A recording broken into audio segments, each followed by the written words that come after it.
Assalamualaikum warahmatullahi wabarakatuh.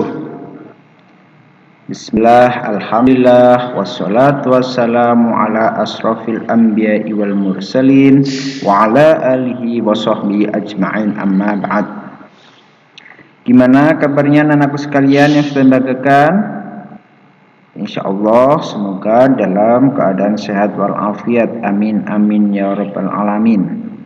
Oke, coba sekalian, coba anak-anakku sekalian, kita buka PABP di buku paketnya ya, kelas 4.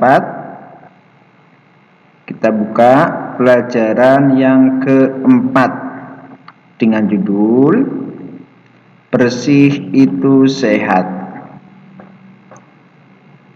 Ya, coba sudah dibuka anak-anakku?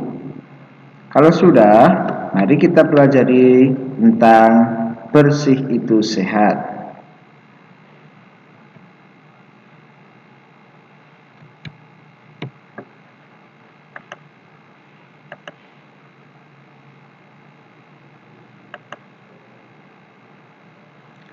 Mari hidup sehat.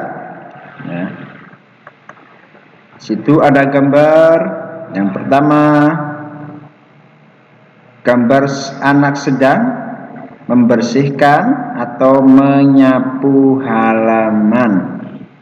Yang kedua, gambar orang sedang sikat gigi. Ya. Yang ketiga, gambar mencuci tangan. Ini adalah salah satu contoh agar hidup kita sehat. Oke, kita lanjut.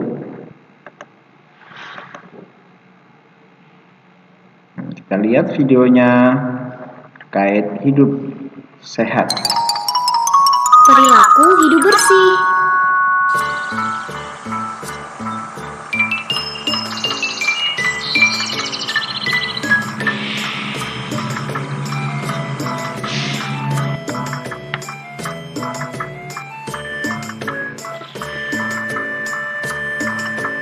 Astagfirullah Ajmal, ibu kan sudah bilang Ajmal bersihin dulu kamarnya. Ajmal masih malas bu, nanti ya. Boleh kan bu? Jangan nanti begitu. Kalau sudah bersih, kan Ajmal juga yang merasa nyaman. Selaku muslim, kita harus senantiasa menjaga kebersihan kita. Seorang mukmin yang baik terlihat keimanannya jika dia selalu memperhatikan kebersihannya. Di dalam Al-Quran disebutkan bahwa Allah mencintai orang-orang yang bertaubat dan mensucikan diri.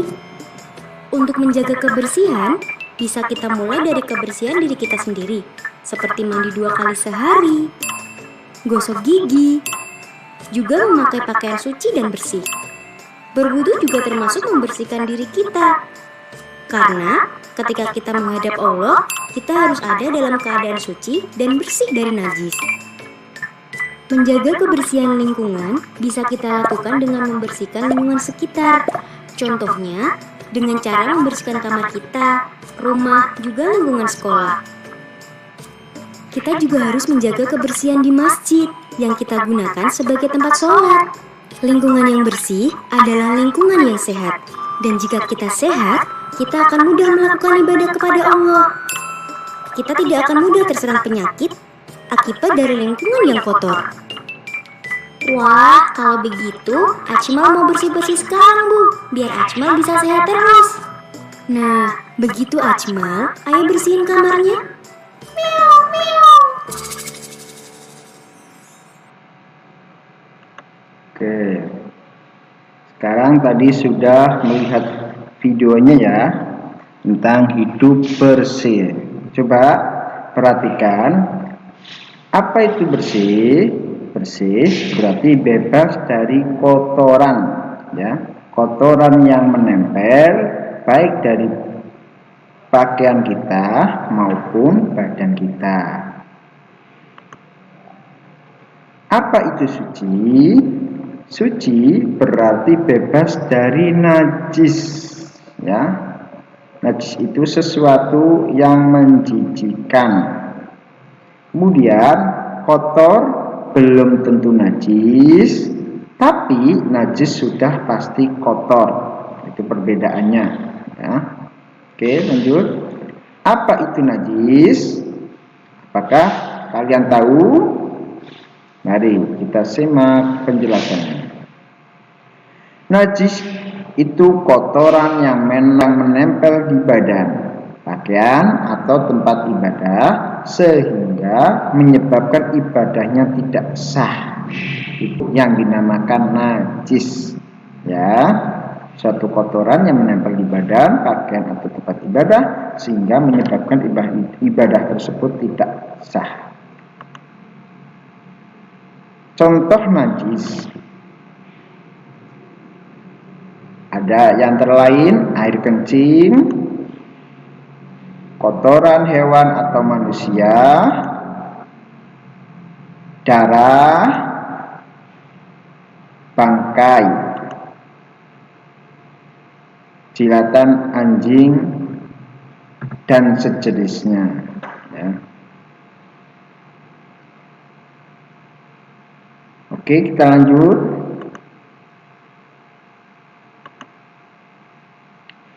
Kotor belum tentu najis, tapi najis sudah pasti kotor. Contohnya, pakaian yang terkena keringat menjadi kotor tapi masih sah digunakan untuk sholat. Pakaian yang bersih tapi terkena najis, jika dipakai sholat maka sholatnya tidak sah, ya. Itu yang kotor, tanah, tinta, cat, ludah, ya, masuk sesuatu yang kotor. Kita lanjut. Nah, sekarang ada beberapa macam-macam najis, ya. Insya Allah kalian sudah pernah mendengarnya, ya. Yang pertama ada namanya najis mukhafafah atau yang disebut dengan najis ringan. Yang kedua ada namanya najis mutawassithah yang disebut namanya najis sedang. Dan yang ketiga namanya najis mughalladhah atau najis berat. Nanti penjelasannya setelah ini. Ini pembagiannya, ya, ada anak-anak sekalian.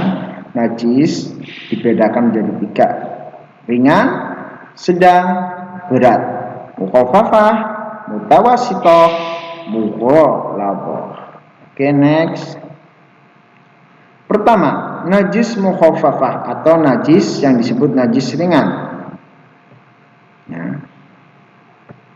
Yang mana najis mukhafafah ini contohnya air kencing bayi laki-laki yang hanya minum ASI atau air susu ibu, ya. Kalau sudah makan berarti nanti sudah lain najisnya. Tapi kalau najis mukhafafah adalah najis yang ringan, ya, najisnya air kencing bayi laki-laki yang hanya minum ASI. Kemudian cara membersihkan daripada najis mukhafafah cukup dipercikan najisnya, ya. Cukup dipercikan najisnya atau air kencingnya. Cuma ini contoh mukhafafah dan lain sebagainya, ya. Yang ringan-ringan. Ini namanya najis mukhafafah. Cukup dipercikan dalam air kencingnya itu, terus dilap apa-apa, sudah sah. Kemudian yang kedua namanya najis mutawassithah atau najis pertengahan atau juga najis najis pertengahan. Contohnya kotoran, darah, nanah, muntahan. Ini termasuk daripada contoh najis mutawassithah. Kotorannya baik kotoran manusia, ya, kotoran hewan, ayam dan sebagainya. Ini atau kotoran cecak, ya. Ini namanya najis mutawassithah. Cara membersihkannya, bagaimana cara membersihkannya atau mensucikannya? Disiram tempat najisnya itu, atau dicuci sampai hilang bau dan material najisnya, ya. Kalau sudah bersih semuanya, antara baunya nggak ada, warnanya nggak ada, ya, dan bekasnya ada, ya, ini dicucikan semuanya, dibersihkan. Kalau enggak dikujur, ya, pakai air yang mengalir. Oke. Kemudian setelah itu dipel atau gimana, nggak apa-apa. Selanjutnya, najis mughalladhah, yaitu najis berat, paling berat, ya. Contohnya adalah air liur anjing atau anjingnya, ya, yang menempel pada kita, kulit kita. Kemudian babi dan keturunannya daripada babi dan anjing. Ini namanya najis berat, ya. Kemudian cara mensucikannya, dicuci atau disiram 7 kali, salah satunya dicampur dengan tanah atau debu, ya. Cara membersihnya dengan disiram 7 kali, yang salah satunya dicampur dengan debu atau tanah, itu disucikan kembali. Dan dijelaskan pula dalam hadis riwayat Muslim, cara mencuci bejana seseorang dari kamu apabila dijilat anjing hendaklah dibasuh 7 kali, salah satunya hendaklah dicampur dengan tanah. Oke, apakah kalian sudah tahu, ya? Ada 3 macam najis. Yang pertama, setelah najis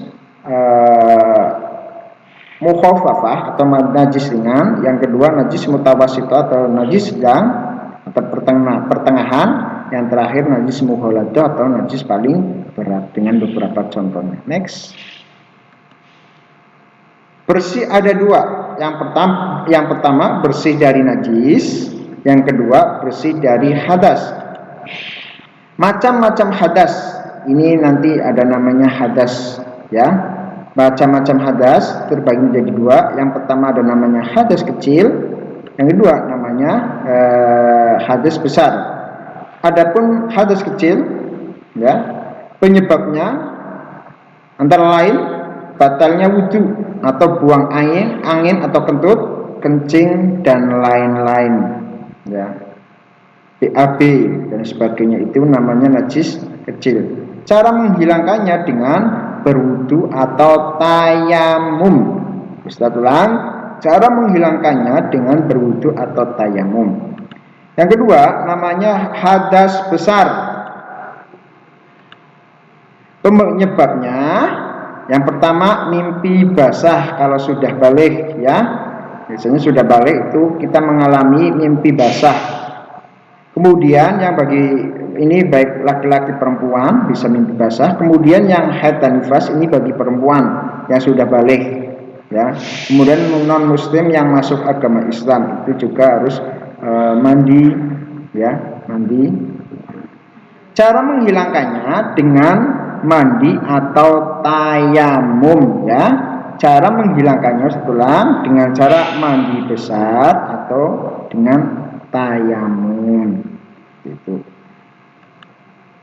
Kenapa kita harus bersih atau suci? Jawabannya adalah ibadah, sholat dan lain-lain diterima, ya. Yang kedua, agar lebih sehat pastinya. Yang ketiga, enak atau nyaman dilihat orang lain, penampilannya jadi yang perempuan jadi cantik, anggun, yang laki-laki jadi ganteng dan bersih. Yang nomor 4, menjauhkan dari macam penyakit, ya, kebersihan sebagian daripada iman itu. Lebih banyak teman pastinya, ya, kalau kita wangi, ya, rapi, ya,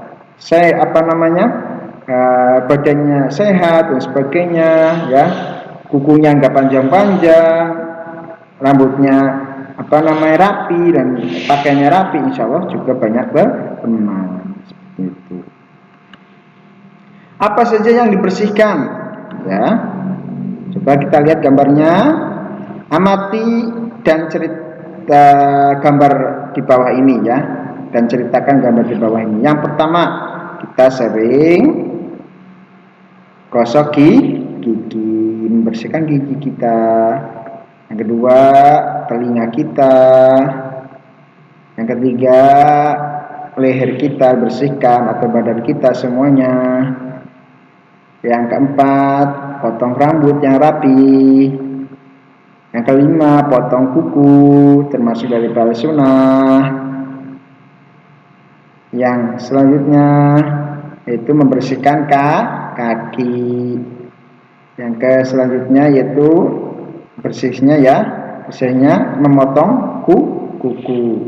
Yang terakhir atau membersihkan wajah. Ini maksudnya berwudu nanti. Oke. Ini adalah yang dibersihkan anggota badan kita. Dan tentunya ada yang lain pastinya ya. Kemudian untuk mengulangi pelajaran kita, bagaimana sejauh mana kalian paham dalam Ustadz menerangkan, coba kalian jawab latihan soal ya di bawah ini. Yang pertama, sebutkan 5 contoh kebersihan baik jasmani maupun rohani. Yang kedua, ada berapakah macam-macam najis? Berikan 1 contoh dan cara membersihkannya. 3, sebutkan masing-masing 3 contoh baik hadas kecil dan besar. Oke, ya. Ini cukup sekian untuk penjelasannya Ustadz. Semoga bisa bermanfaat. Nanti jawabannya bisa dikirimkan lewat WA nomornya Ustadz ya. Ustadz tunggu ya. Sampai berjumpa kembali di lain kesempatan dan dalam video yang lainnya. Jaga kesehatan dan jaga badan tubuh kita biar sehat, dan jangan lupa sholat 5 waktu ya. Kurang lebihnya maaf. Assalamualaikum warahmatullahi wabarakatuh.